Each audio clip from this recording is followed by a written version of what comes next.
ازيكم حبايب؟ عاملين ايه؟ يا رب تكونوا بخير. النهارده زي ما انتم شايفين كده هنعمل مع بعض طاجن المكرونه باللحمه المفرومه.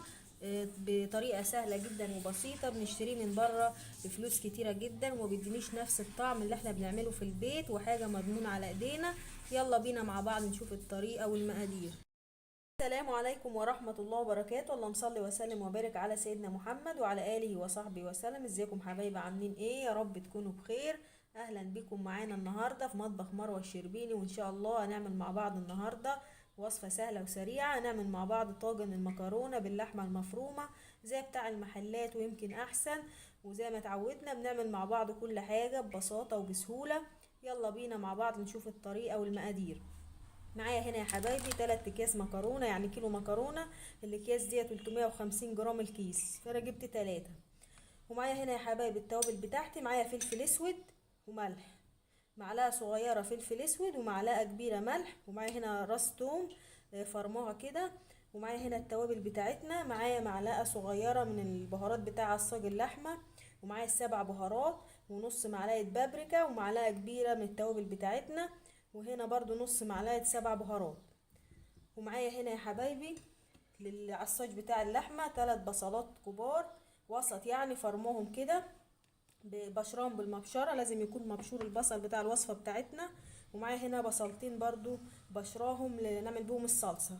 ومعايا هنا كيلو طماطم ضاربينه في الخلاط. ومعايا هنا نص كيلو لحمه. طبعا يا حبايبي المكرونه كيلو يبقى الطماطم بتاعتنا كيلو. هنعمل ايه يا حبايبي دلوقتي؟ هنحط المكرونه تتسلق. يلا بينا نشوف هنسلقها ازاي. طبعا يا حبايبي زي ما انتوا شايفين كده انا حطيت حله على النار فيها ميه بتغلي. اول ما الميه بدات تغلي حطيت معلقتين زيت ومعلقه صغيره ملح وحطيت فيها المكرونه، ونسيب المكرونه لما تستوي معانا. ويلا بينا نشوف العصاج بتاع اللحمه. هتبقى المكرونه مش هتستوي خالص، هتبقى نص سوا. نص سوا ونحوشها نصفيها ونركنها على جنب.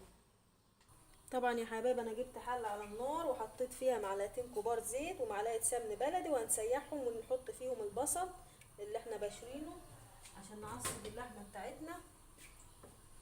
طبعا طريقته سهله وسريعه وبسيطه متاخدش معانا وقت. هنخلي السمنه تسيح وبعد كده هننزل بالبصل اللي معانا.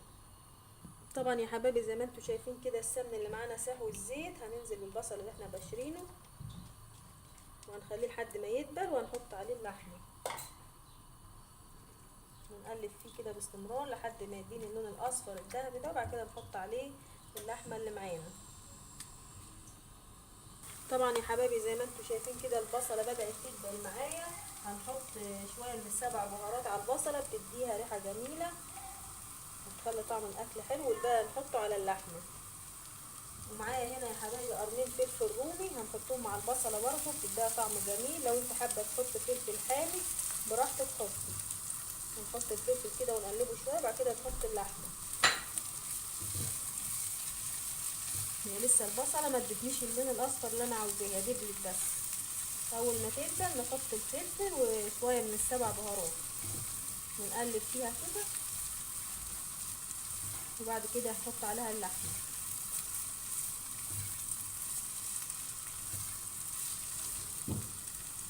طبعا يا حبايبي البصله بدات تديني اللون اللي انا عاوزاه. احط اللحمه عليها، ده نص كيلو لحمه.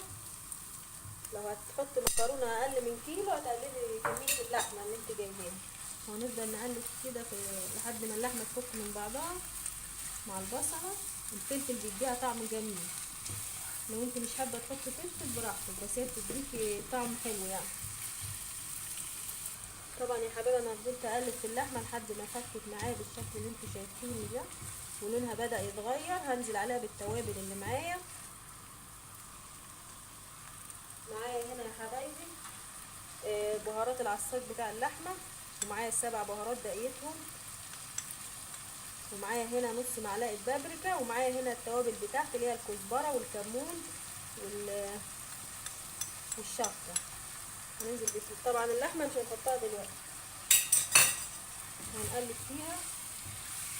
الملح قصدي مش هيتحط دلوقتي عشان اللحمه ما تشدش معايا. ونقلب في اللحمه كده. وطبعا نحاول ما نخليش اللحمه تنشف مننا، تبقى طريه كده عشان تبقى طعمها حلو. لما تقرب تستوي هنحط الملح.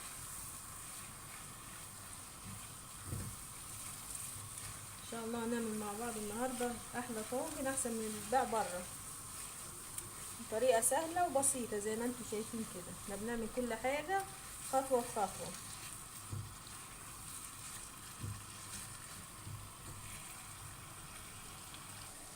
طبعا انا فضلت اقلب في اللحمه لحد ما بدات تستوي معايا. هحط الفلفل الاسود والملح، معلقه كبيره ملح ومعلقه صغيره فلفل اسود، وهنديها تقليبه كده وبعد كده نفصل عليها. طريقتها سهله وبسيطه، واتمنى ان انتوا تجربوها وتعجبكم. وحاول برضو اللحمه ما تنشفش معايا، تبقى طريه كده.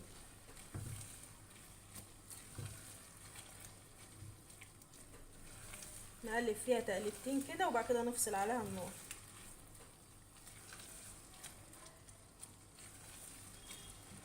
بس كده يا حبايبي هنفصل عليها ونشوف هنعمل ايه. هنبتدي دلوقتي يا حبايبي نعمل الصلصه بتاعت الطاجن بتاعنا. انا حطيت هنا معلقتين زيت كبار على النار وسبتهم لما سخنوا. معايا هنا بصلتين متوسطين وبشرهم كده بالمبشره، وهنزل بيهم كده على الزيت ونخليهم يتبلوا. وبعد كده هحط الثوم اللي معايا. طبعا انا نسيت اقول لكم، حطيت على اللحمه بعد ما فصلت عليها معلقه صغيره من الثوم، وقلبتهم مع بعض بتديها ريحه جميله.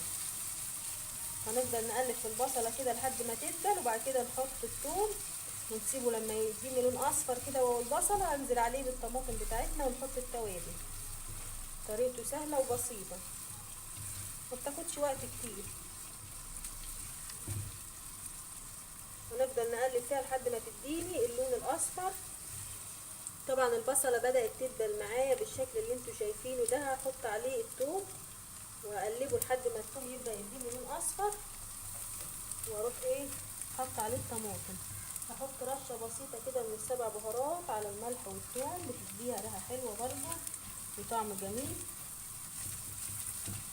ونقلب فيه كده لحد ما الثوم يبدا يصفر معايا كده لونه، هطشها بالطماطم على طول. طبعا يا حبايبي الوصفه دي اهم حاجه فيها تكون بشره البصل، وتكتري الكميه بتاعه البصل اللي معاكي.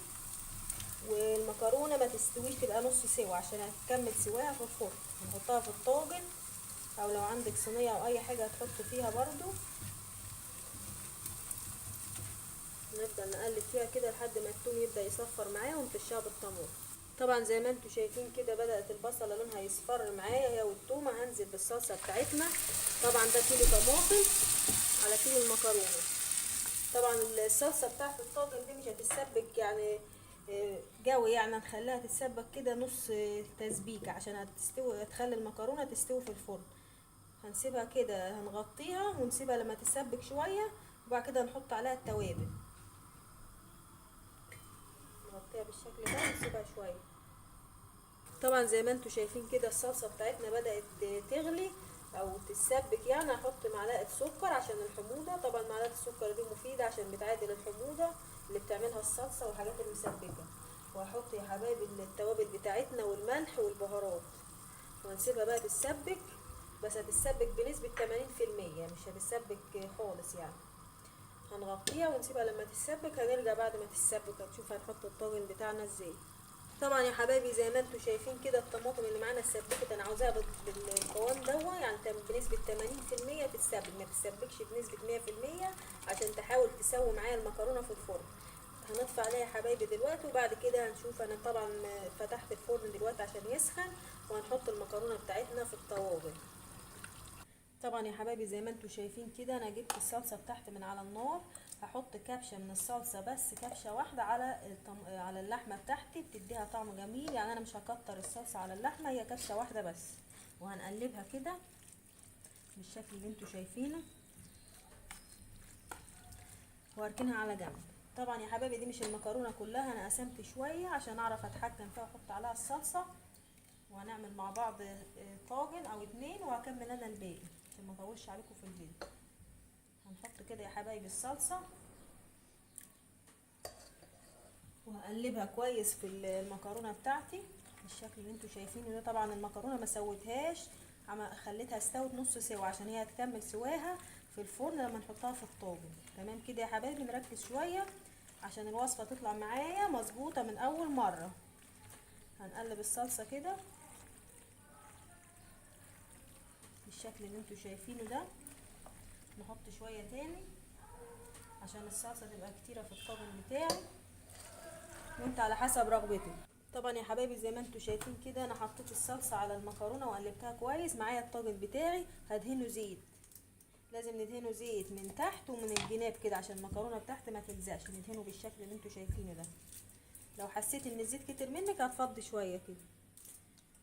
هعمل ايه يا حبايبي دلوقتي؟ هحط اللحمه معايا، احط كميه كويسه كده من اللحمه في الطاجن عشان لما نقلبه كده تبقى اللحمه كتيره، ونسويها كده بالمعلقه في الطاجن بالشكل اللي انتوا شايفينه. نحاول نسويه كويس عشان يبقى شكله كويس.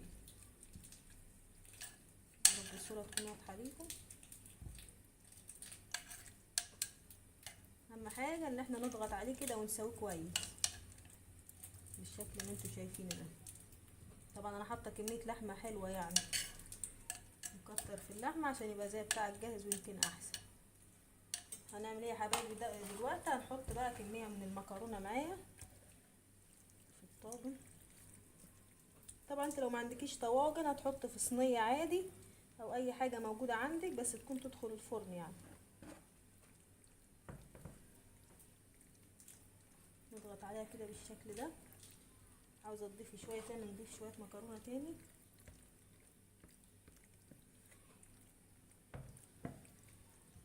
بالشكل اللي انتوا شايفينه ده كده سهل جدا وبسيط وما بياخدش معايا وقت. ونغطيه يا حبايبي بورق فويل زي ما هنعمل دلوقتي. لو ما عندكيش ورق فويل هتغطيه باي غطا موجود عندك. طبعا يا حبايبي زي ما انتوا شايفين كده الكيلو عمل معايا كميه كبيره. انا عمل معايا الاربع طواجن دول، وفي شويه تاني احطهم في صينيه عشان ما عنديش غير هما الاربعه دول، وغطيتهم كده بورق الفويل. وهنغطي مع بعض واحد كده. ليه بنعمل الخطوه دي يا حبايبي؟ عشان ما ينشفش في الوش، ما ينشفش معايا، فبنغطيها بورق الفويل. او انت لو ما عندكيش ورق فويل هتغطيها بطبق او اي حاجه او غطا حله او اي حاجه وتدخليها الفرن. هتحطيها على الشبكه. طبعا انا مسخنه الفرن من قبل ما ندخلهم. هحطهم دلوقتي على الشبكه، مش هياخد معايا كتير عشان ما ينشفش مني، ياخد معايا حوالي 10 دقايق وهطلعه من الفرن وهنشوف مع بعض الشكل النهائي. وده يا حبايبي كان الشكل النهائي معانا للطاجن كده زي ما انتوا شايفين. طعمه جميل جدا وريحته جميله. طبعا هو عمل معايا كميه كبيره وانا صورت لكم دول. طبعا طعمه جميل جدا، ويا رب تجربوه ويعجبكم. ما تنسوش تعملوا لنا لايك وشير وسبسكرايب وتفعلوا زر الجرس عشان يوصل لكم كل جديد. والسلام عليكم ورحمه الله وبركاته.